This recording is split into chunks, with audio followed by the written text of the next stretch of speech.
Hello, everyone.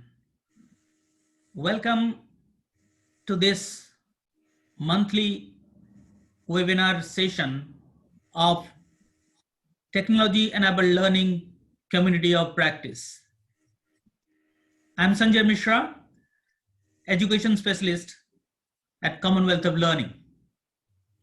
Today, my co-host is Professor Mustafa Kamal Azad from Bangladesh, and our esteemed guest speaker is Professor Badrul Khan. Welcome both of you.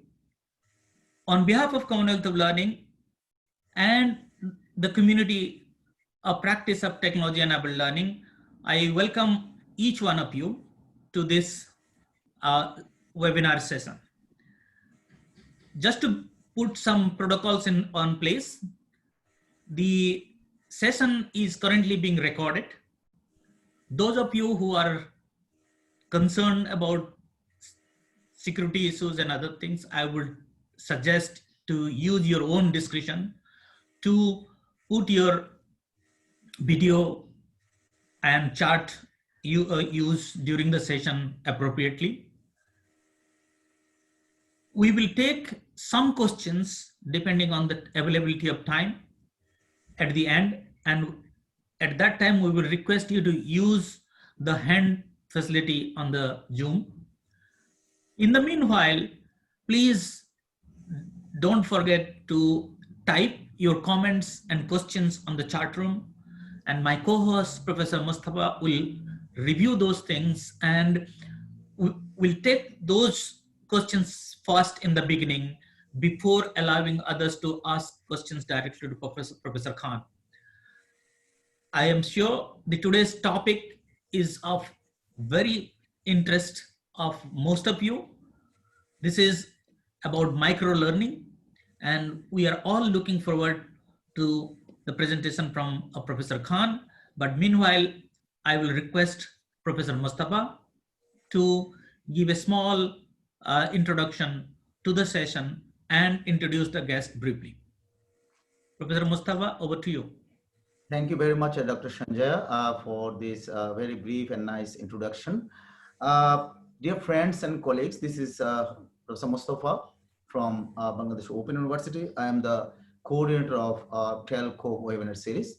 You know, this TELCOP webinar series is a part of Commonwealth of Learning's technology-enabled learning initiatives, which is led by Dr. Sanjay Mishra.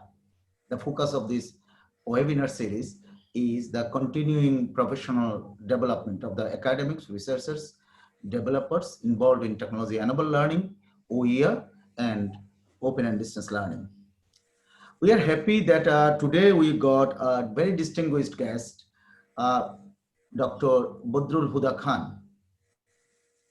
You know that Dr. Badrul Huda Khan, he is a well-known, worldwide known speaker, author, and a consultant in the field of e-learning and educational technology. Professor Khan has the credit of first coining the phrase web-based instruction, and he popularized this concept through his 1997 best-selling book titled Web-Based Instruction.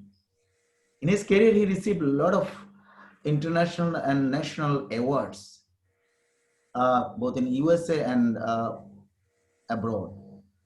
Dr. Khan, he is the founder of Mac-Whedon Education USA. He is also the founder of Gyan Bahon, which is called Knowledge Career. The Knowledge Career, a practical application of competency-based lifelong learning, lifelong e-learning especially. So he's promoting this concept in rural Bangladesh and in other countries in this region. So if you'd like to know more about Dr. Khan, you can go to his website, badrulkhan.com, to learn his achievements and engagements.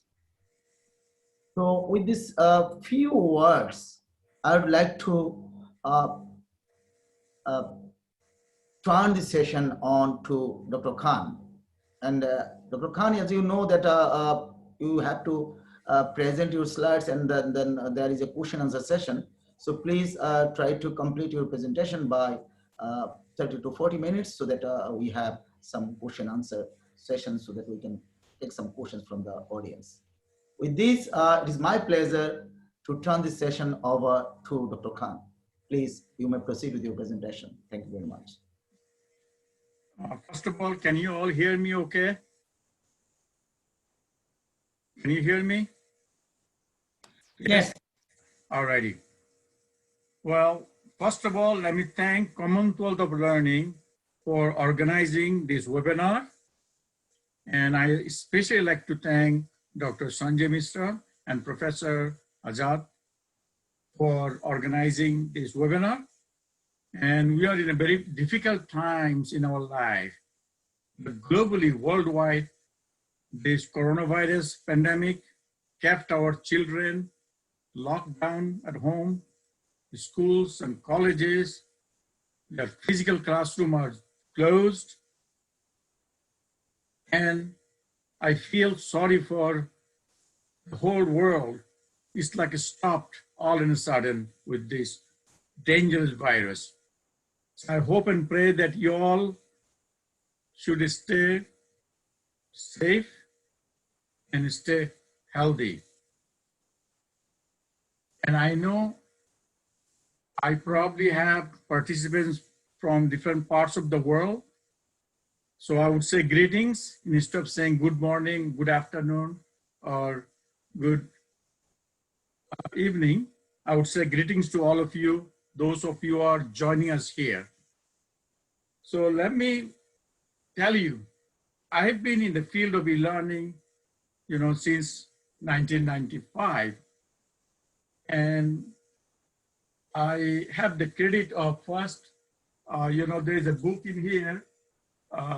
Yeah, all my books are here. I don't know if you can see it. So one of the books is right there, is called Web-Based Instruction.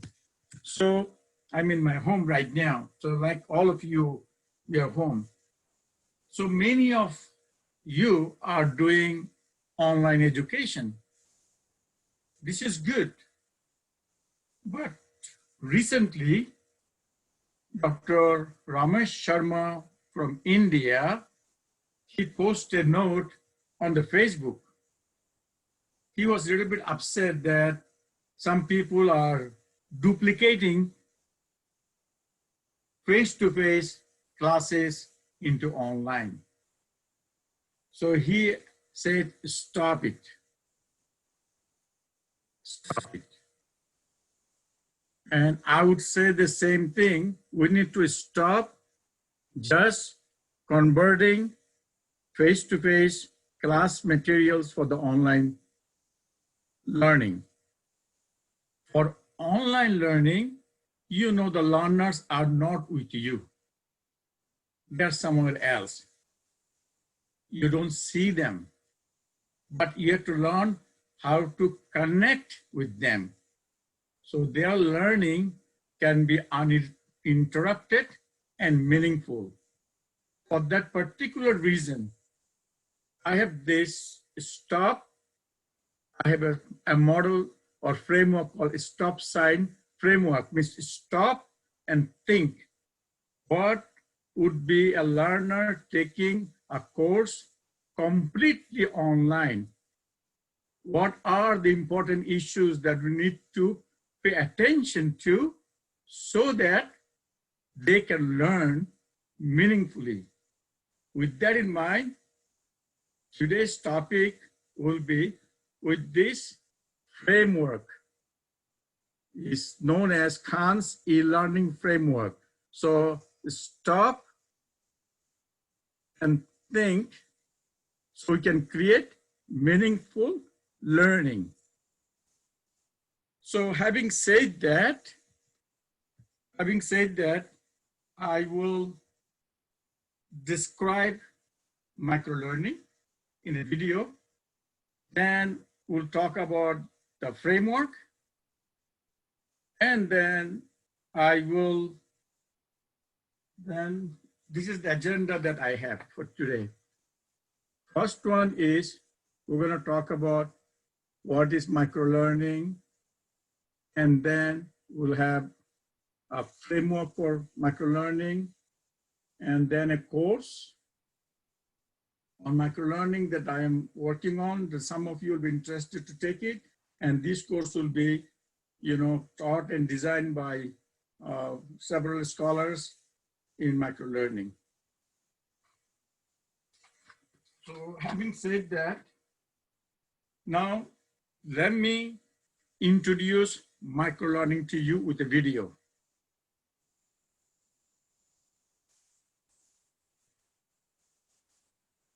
Let me know if you can hear the video. Greetings to everyone. My name is Badrul Khan. Today, we're going to talk about microlearning. Microlearning in the digital age. What is microlearning? Microlearning can be viewed as a single objective focused, outcome-based, standalone, meaningful and interactive learning unit delivered in bite-sized snippets, that is in a short modular format, either digitally, such as by a computer, tablet, mobile phone, or wearables, or non-digitally, such as via flashcard or booklets. So this is single objective focused learning unit, which are known as microlearning. However, designing and delivering microlearning requires thoughtful analysis and investigation of how to use the learning media's potential in concert with instructional design principles .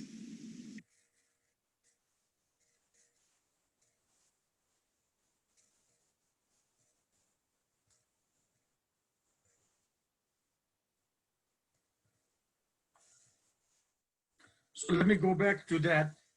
So the microlearning is basically single objective focused learning. So you may question, is microlearning a part of e-learning? Yes. So think about an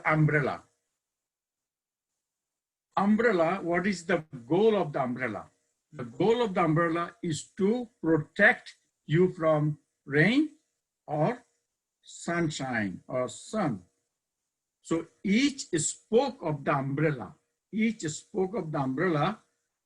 can think about as objectives. So the goal of the umbrella is to protect you from rain, but learning, the learning objectives are within the goal. So if you have one goal, you have several learning objectives. In umbrella, you have the goal of umbrella is to protect you from rain, and that each spoke of the umbrella are the learning objectives.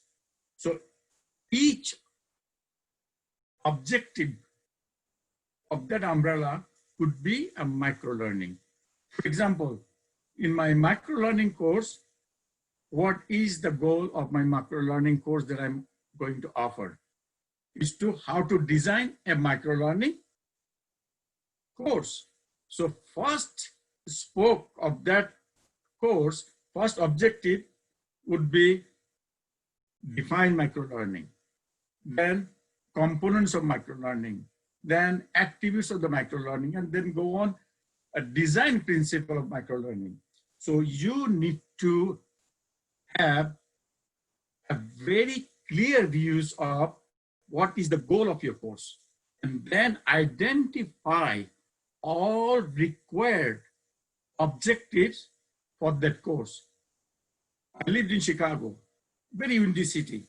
My umbrella, it was not strong, then I would get wet, and also, the umbrella will go away because windy. So each spoke of the umbrella must be well tight and strength. and they're tightened together so that you can hold the umbrella so it can protect you from, rain. So for your course, you have to do the homework of identifying within the goal of this course. Goal is a bigger thing.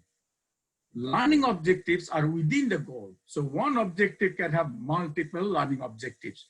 So then you have to identify which learning objectives are prerequisite to other one. You cannot do division if you don't know how to do subtraction or addition. So you need to identify learning objectives and in chronological order.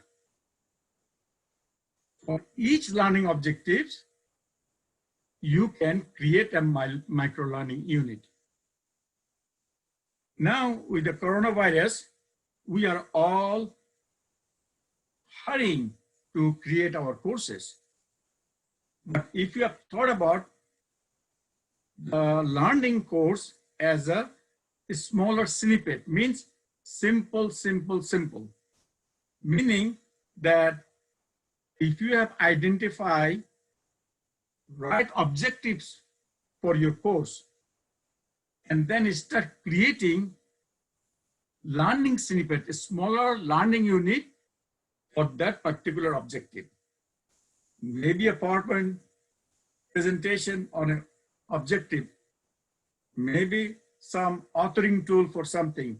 So what you need to do once you think about umbrella of your course and each spoke of the umbrella is their objectives, and start working on those in a micro-learning unit, single objective focused micro-learning unit, then maybe someday you'll have a complete course done. And the snippets. Why micro-learning is so important? Because our children, even the students, people don't have time. Their attention, you need to get their attention. So if you have a one micro-learning unit with objectives, some interactivity and assessment, then within few minutes, 3 to 5 minutes in a video snippet, good enough. So more the micro-learning unit we have, then we can all sequentially put them together. There is a course. So micro-learning is nothing new. It's just thinking that you have identified appropriate objectives for your course. More you can identify all the required objectives for your course, then your umbrella, your goal will be strong. If you miss, or if one of the objectives is weak, then your goal will be suffering. I hope I make a good point on that. Let me tell you something. Now, remember I said I'm going to talk about a micro-learning framework. I think on the advertisement of the webinar, there was a framework there. Okay. So now that you have decided you're going to do micro-learning, is it a part of e-learning? Yes, it is a part of e-learning. However, you're making the bigger e-learning course into a smaller, meaningful unit. Each unit should be self-contained and be meaningful for that particular objective. It is objective focused, single objective focused learning unit. So more you can create, I mean, you will create whatever you need, but you may not have created, maybe have 20 objectives, you created for 10 objectives micro unit. The rest of them could be a blended micro-learning. Micro-learning could be informational or instructional. I created, for a coronavirus, I created a video that was an awareness video. So it is an informational micro-learning unit. I created what is e-learning, a video, and I teach them what is e-learning, so that is instructional. So one micro-learning could be informational, which you can use informational principles, message design principle to create this information. But we are into the business of learning. We use instructional design principles, learning principles to create an instructional unit. So my focus more into learning. Having said that, I want to introduce you to a framework. It's called Khan's e-learning framework. And some of you probably know, I don't know who are there today, but some of you probably know about this framework. So let me show you. I don't know if you can see.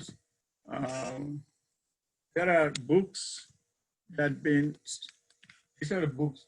That's one of my latest book is this one. Is on data analytics based on the framework.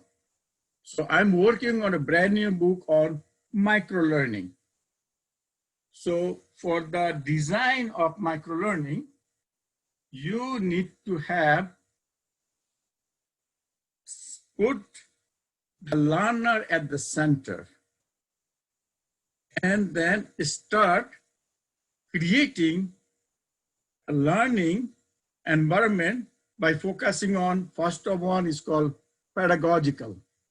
Pedagogical deals with learning and teaching issues, instructional design, content design, context awareness, audience analysis, all needs analysis, task analysis. These are all under pedagogy. In some field, there are another field is called andragogy, which is for elder learning. So when I say pedagogy, I mean both andragogy and pedagogy. Then you have technological. So technological, that when you're creating microlearning or e-learning, you need to know what is the infrastructure, how you access to the learning materials. What are the hardware needed? What are the software needed? Any technological issue you have to focus on. Then you have interface design. Interface design is something, the look and feel of the computer screen or the cell phone or the smartphone screen. Because how do you interact? Because students don't see you, they see the computer screen. So how they interact?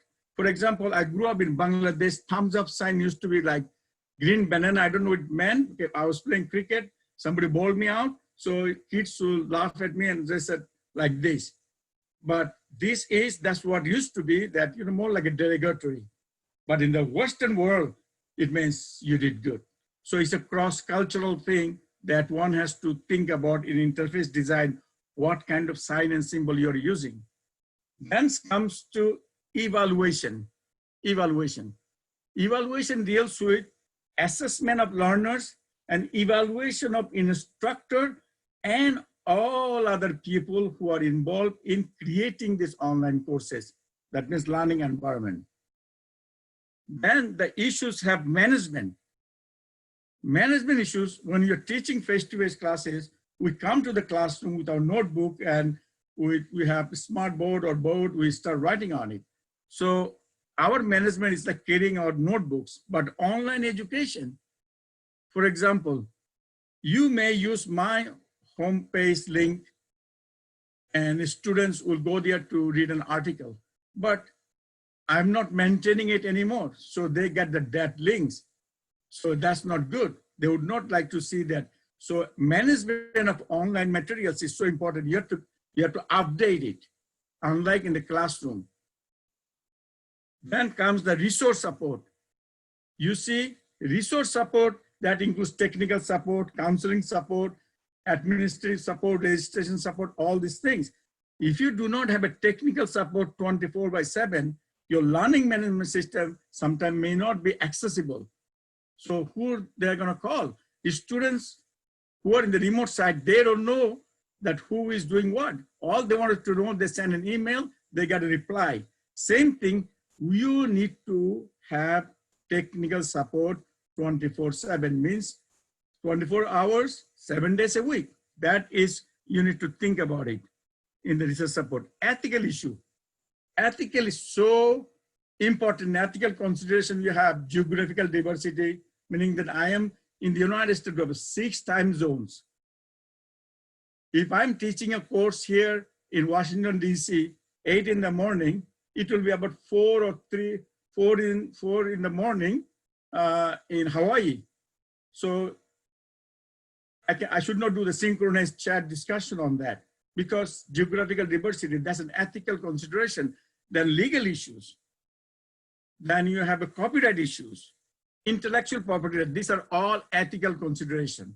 So when you're teaching these courses, you need to train your students, your learners, how to behave on discussion forum. So these are all legal issues, also ethical consideration involved in that.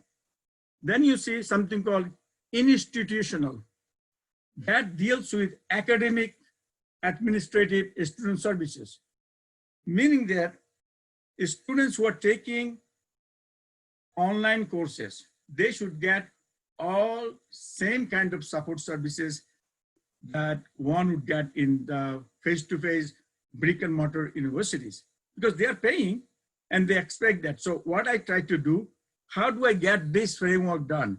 When I was a professor at the University of Texas, I believe in 96, I was thinking that from 95 to 96, I'm thinking, what does it take to create meaningful e-learning or online education? We used to say web-based instruction those days. What does it take? Then I started thinking, if I send one of my students to Amazon forest, he has no, he's nowhere close to a library. How do you teach him? Then I started thinking about different issues. He probably would ask the question, how this course is designed. Is it same as classroom? He probably asked question, who I call if I have technical needs. How about I want to register for the course, can I do it? So if you send one of your students some remote area and think about creating a meaningful online course for that person, then this will come and play. So you put the learner at the center. You keep, did I do pedagogically service? Did I do technological? Did I do ethical issues, resource support, evaluation, management for the student? Is all about taking care of your student. Your student is the center of learning. So it is learning focused education system, e-learning. So when I say microlearning, e-learning, microlearning is within the framework of e-learning. When you're creating a small snippet of microlearning, you should follow that. One drop of water in a sea would be part of the whole sea. So if you want to create one microlearning meaningfully, it will add to the course as a learning lesson meaningfully. So same thing you do for other stakeholder groups. First stakeholder group is students, the learners. Second is the instructors. You put the instructor at the center and ask the question, pedagogical in all different ways. See what if the course is meaningful to the professor or the instructor. And also put the technical support at the center of the model and ask the same question. Is it meaningful to him? And also the institution. So you may ask the question, who are the stakeholders? Well, the stakeholders are whoever have a stake in this e-learning. For example, students, teacher, technical support, community, parents, and the institution. What would make a student happy? Well, students would like to see that all the learning materials are easily accessible, they are engaging, they can learn without interruption, there is no technical difficulty, they are going to be happy. What would make e-learning meaningful to the teachers or the instructor or professors? Because everyone wants their course is good, students can complete it.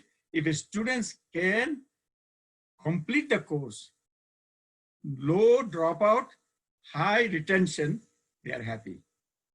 How about the technical support? What would make a technical support staff who is a part of a stakeholder group be happy? Well, they would love to see the LMS working fine. The students can have access to the materials. They can turn in their homework, their assignment, and technical support not getting enough complaint. They're gonna happy for that. Now, another biggest stakeholder group is the institution, school, college, university. What will make them happy? Well, institution is there to do the business. So they want to see greater return on investment. You have students join the online education, they stayed, they did not drop out. Higher retention rate will make them happy.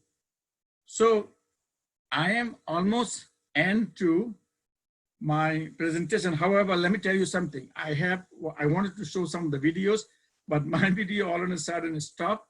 So that's good. I didn't watch, waste your time. But badrulkhan.com is where you'll find me, badrulkhan.com. You'll find me, my materials there. And I encourage you to take this. We are preparing a course on microlearning. And I want you all to go into mcweedon.com, MCWEADON.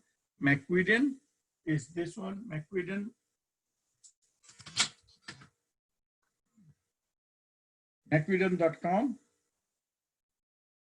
and you can show your interest if you want to take the course. First of all, I do not know if the course will be completely free. It will be almost completely free. Maybe we will have some expert, global expert, to participate in this course. Maybe there will be very low cost. So I am very excited that with this framework, I can show you. Remember, stop and think this way. So one time I have a friend, my sister friend, Gulsun Kurubazak at Anadolu University in Eskişehir in Turkey. She said this is a stop sign model because octagon is, so I said yes, it is a stop sign, stop and think, and this is what you got. So I appreciate, I don't know who are there online, I don't see you. Yes. So my presentation. Thank you, Professor Khan. I think we have over 30 people have joined the session today, and I will now request Professor Mustafa to see any question that has come or a comment that has come, so that you can reflect and make some comments on those things, and then we'll take the questions that people have raised hands.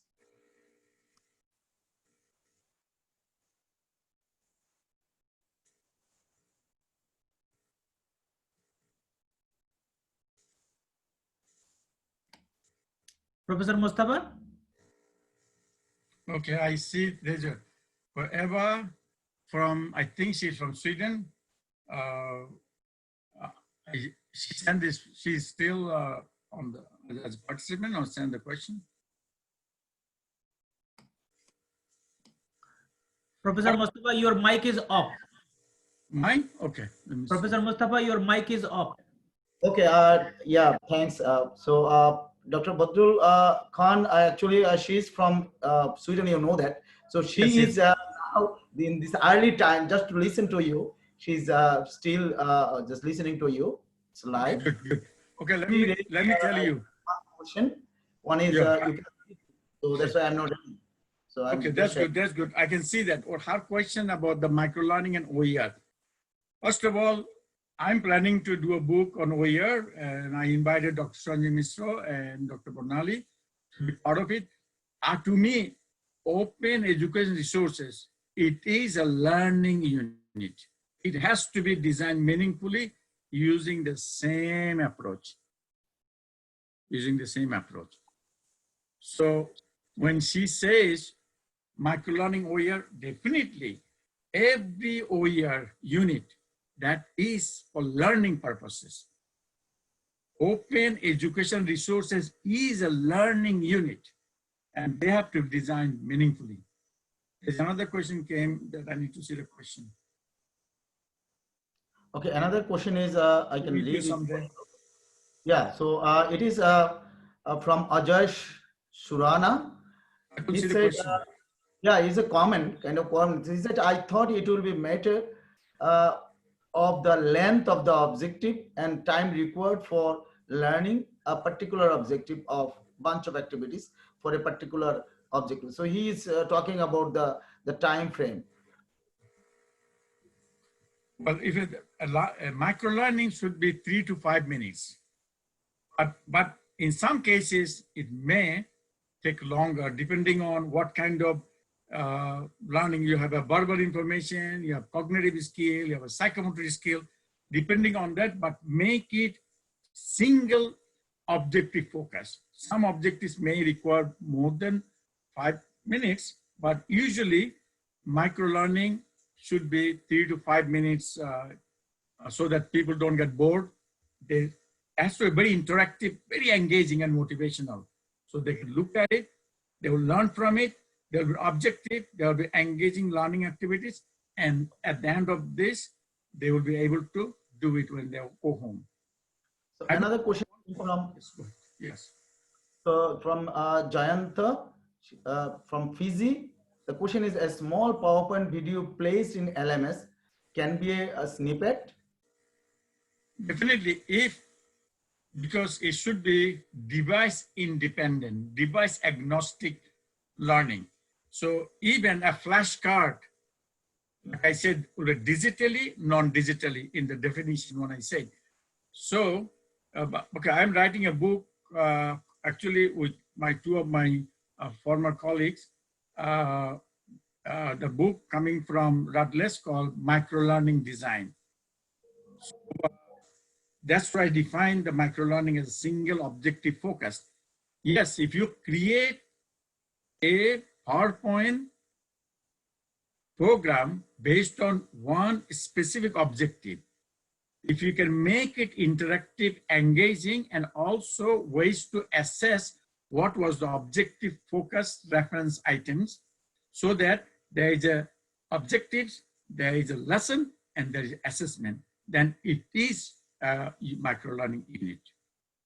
Another question from Preeta Nelesh. I don't know whether the spelling is right or not. She said from Mumbai, India. So can you please elaborate on the ethics factor in microlearning? Okay, first of all, I never been to Bombay. I was several times talking about going to Bombay. I should go because I know there's a big name Khans. They're actors. I'm no actor. Okay, so but I need to meet them someday. All right. The question that you asked, ethical thing. So ethics is such a thing. If you go to my, by the way, badrulkhan.com/framework, BADRULKHAN.com, then /framework, FRAMEWORK,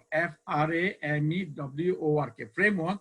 It gets all the information about my framework. So ethical consideration is so important, because if you like red sign used for warning in the US, maybe that color, red color could be vibrating, very good color for China.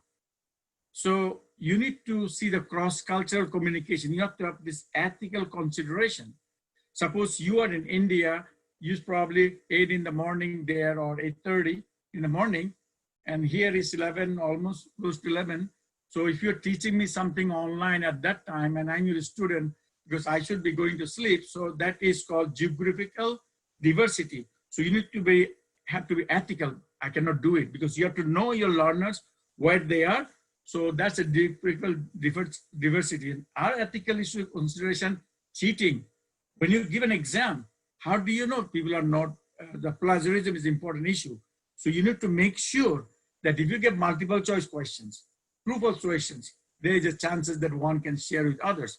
But if you make it adaptive testing, the answers or questions will be given based on one's continuous advances in the course or the test. It's called adaptive, and there's something called adaptive learning. So these are all ethical issues. So every micro-learning unit, part of this e-learning course, you need to focus on ethical consideration, geographical diversity, legal issues, copyright issues, and other issues. Like there is when someone's write history about Tibet. Now, what happened in Tibet, Chinese professor may write one way, an Indian professor may write other different way. So this is any issues of conflict. So our learners should learn the both. So we need to show this ethically, we owe to our students, show them the both cases. The Chinese professors said about the history, Indian professors this way. So you provide the both and opinions to the learners and show them, guide them how they can decide. So ethical consideration in the face-to-face class is easy, you can hear, but online, there are so many culture, cross-cultural communication. You may think you give thumbs up to me when I was in Bangladesh. Then I say, why you're challenging me? I got it right, answered right in the test, but American professor is giving me thumbs up. When I was growing up in Bangladesh, I thought you are making fun of me. Thank you. I did good, right? So it's a cross-cultural community. These are all ethical things. I believe that it is a very good question. Yeah, thank you. We'll take some of the hands raised. Jasmine Ahmad has sent typed a question also, but I would like to give floor to so that Jasmine can talk. Hi, Dr. Khan. What I wanted to ask you is, especially in light of where we are in the current times with the pandemic and COVID, to me, you know, I personally as a parent, I find that remote learning is, we're all being driven to teach our children through remote learning. And the current pandemic has also showcased the divide that we have. Do you see, what are your views, if you could speak a little bit about what impact microlearning will have once we, you know, post the COVID-19? Well, thank you, Jasmine, for a question, wonderful question. See what happens that if you are not creating this microlearning or e-learning appropriately, so you give some PowerPoint, passive, not interactive, and you're a student, they are at home trying to learn from it. They're not going to be very successful. So if the students' parents are well educated and staying home, they may help facilitate learning. Think about the students whose parents may not have that kind of ability to help the learner, the student. So that means you come back to the same thing, the framework, when you're creating any learning materials, make it so interactive, self-paced, and it is meaningful to each student individually, so that only the parents, you don't need parents facilitation. So the students can do it, and do it when there's a regular time. So you get the feedback. But now they are locked down at home, and they said, I cannot do it. My teachers are not with me. Just gave me some, with Dr. Ramesh Sharma's situation that, duplicating the face-to-face courses. No, online is another paradigm of thinking and education. So Jasmine's question would be, it's also creating digital divide, meaning that one digital divide, if they don't have access to 4G or 5G, if they don't have computer, even though they have the computer, have the 5G or 4G connection, but still they cannot follow because their parents maybe cannot facilitate their learning, but teachers are not with them. So when you are creating any micro-learning or any learning, you need to focus on who are the students, where they're going to be learning, what is the content, how can you use the learning theories, and as I said, stop and think with all issues related to this 8 dimension of the framework. You cannot go wrong. Professor Khan, there is a connected question on this from Professor Function Folk from Malaysia. He is asking about how you would suggest to reduce the connectivity barrier. What kind of snippets you would suggest that these learning materials are able to reach with low bandwidth situation kind of stuff? Very good. Excellent question. Excellent question. Because is this, we are thinking, first of all, learning snippet are smaller, 2 to 3 minutes video. If you can look at video that I created, what is e-learning? Everybody asked me this question. So I said, E means this, learning means this together is e-learning. Come up with interactively, but in a bit small snippet. The smaller the snippet, so bandwidth will have less problem. So this is for the technology. Someone asked a question, I think that was in Malaysia, Nuruddin, I forgot his full name. He said that, and I made a comment on Facebook, is this, that what if someone doesn't have the electricity? So the computer is, or no online, how he can do it? So I say that whatever you create, make sure it is digital, not necessarily online or offline. Suppose my video, I can make it available to the students ahead of time. They can download it. If the internet working, they can, from their CD or from their safe, they can run it. You don't have to be online. All you have to be digitally savvy, meaning that digitally CD-ROM is digital. Your VCR used to be, those are digital. So e-learning means any electronic devices and tools you use for learning purposes, that is e-learning. So please, for this particular reason, the reason I did the video because I had a power outage a few days ago. So I was afraid that I may not be able to talk if there's no electricity. That's why I created the video. So same way, you need to see low bandwidth ideas. Even the book is not that old. So if something doesn't work, you can tell the student for this particular time, if you have difficulty, just go and read this chapter of the book and write out an essay and submit to me later. Thank you, Professor. There is a hand raised for quite some time from Eva. I'm allowing her to take the floor. This is so early for Eva. I think it's 4 in the morning in Sweden. Eva, can you go ahead?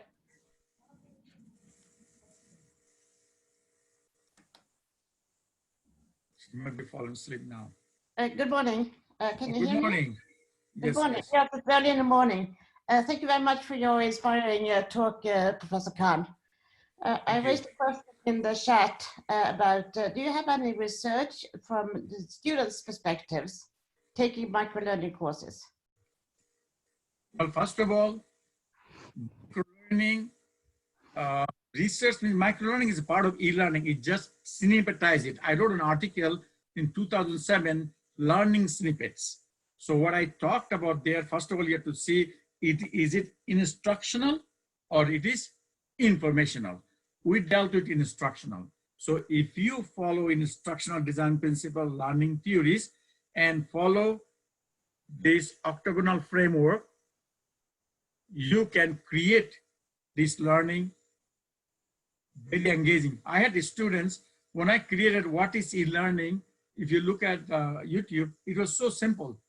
It was like, I can search it and show it to you. It's like E means electronic, learning means pedagogy. When you get all devices, electronic and pedagogy together, that is e-learning. So research would be something students, if they're enjoying it, Giving access. getting interested in it, that is the research. They like it. Yeah, thank you, Professor Khan. There is another, I'm giving access to Muhammad Hassan Kabir. Can you go ahead, Mr. Kabir? Mr. Kabir?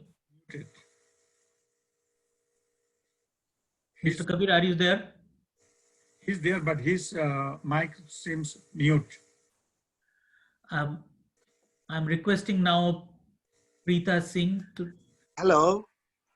Oh, I think he's back. Hello. Yes, please Yeah, go ahead. Hello. Yes, go ahead. What is the difference between e-learning and distance education?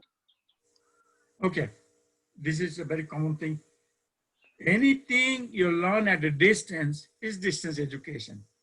E-learning means e-learning could be used for distance method. E-learning can be used for a classroom.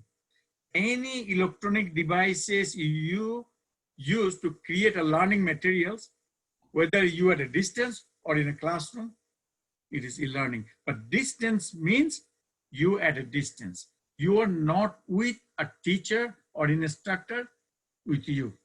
So e-learning can be used at a distance or can be used in a classroom when teachers are showing a program in a classroom. But in Harvard use a term called flipped classroom. They show the video, you go and watch the video. In the classroom, you come and attend the class. That is like blended. Same. Yeah. Yes. Let's take the next question from Preeta Niles. Morning, sir. I was wondering if you think the alumnus of institutions are important stakeholders in microlearning, and if yes, how? Well, e-learning. For e-learning, I always say that who are the stakeholders? So students, administrator, teachers, professor, technical support, community members are all stakeholders. Those who have a stake in it, they have interest in it. The community employers, they will give the jobs to the students. So they are also stakeholders. So alumni are the biggest promoter of their own alma mater, their school that they graduated from. So they are in the job area. They're actually working. So they have good knowledge of the institution they went to and their curriculum and learning environment. So they would recommend them different positions. So it is good to have good partnership, relationship, alumni relationship with the institution, with their alumni, and tell them, continuously ongoing relationship that what is important on the job market, what is required for the some kind of skill standard for example, engineering or history or whatever subjects. So they do know what's going on in the market. So they can feed back to the university or colleges or schools and tell faculty members, professors, principals, deans that these are the very required skills one would know. So please try to include them in your teaching or in your curriculum. Professor Khan, we have very short time, but can we extend for 5 minutes if there are some? I'm not sleeping right now, so you can have. Okay. Thank you very much. One of our participants, Dr. Nisa Singh, has made some interesting comments about microlearning as learning objects. They are interconnected. And Yes. I think one of the things that you talked about, that sequencing, when in your initial talk about the microlearning units, the sequencing of the units is all about interconnection. So thank you, Dr. Nisa Singh. There is a raised hand at this stage, and I would take, this is the last, I will take Satwan Balse. I'm allowing, please ask your question to Professor Khan. Thank you, Professor. I just wanted to know if student group activity is possible in micro-learning within the e-learning framework, like online teaching. Oh, definitely. Suppose, okay, within the pedagogy, if you go to badrulkhan.com/framework, you'll see pedagogy dimension has, like a content design. If that snippet of e-learning, you want to have collaborative learning is a part of a strategy that you use, then students can collaborate or cooperate also. So you can have a group project. So microlearning is single objective focused learning. However, strategies are like you can use like collaborative learning, cooperative learning. You can use problem solving, all different kind of instructional strategies. So yes, you can do group projects with the students. Thank you. I now give it to Professor Mustafa if he has found any other questions, one or two to take. Otherwise, we can summarize, Professor Mustafa. Thank you very much. I think one question I can see that it is from Mr. Mahfuzur Rahman. I guess he is from Bangladesh Open University.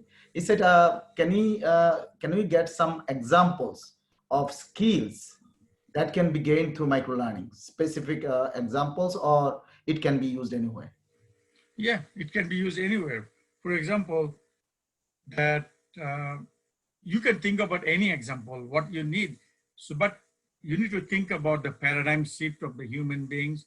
Now we are all locked down at home, and somebody wanted to learn something. For example, my water tank, the water pump wasn't working. So I called my neighbor. So my neighbor said that, why don't you go to youtube.com, you find something. I went to YouTube, and he says that you just put this knob this way, that way, that way. And I went with like my cell phone and the light on and went inside there and I fixed it. So you think, but it has to be performance-based. Learning has to be performance-based. That means if I show you, can you move this one from position A to B? All right, so I will show you, okay, this is you do. So why I say you will be able to move this octagon from position A to B. So it is a performance objective. But if you say, I created something called Bloom's taxonomy, I modified the Bloom's taxonomy, and because of e-learning, Bloom's taxonomy for low cognitive level to high cognitive level. So depending on, if you say if your objective is say that after this you will understand. So understand you cannot measure. It's very vague. So you need to use the action verb, right? After listening to Badrul Khan, I now can define what is microlearning. For example, it's a single objective-based learning.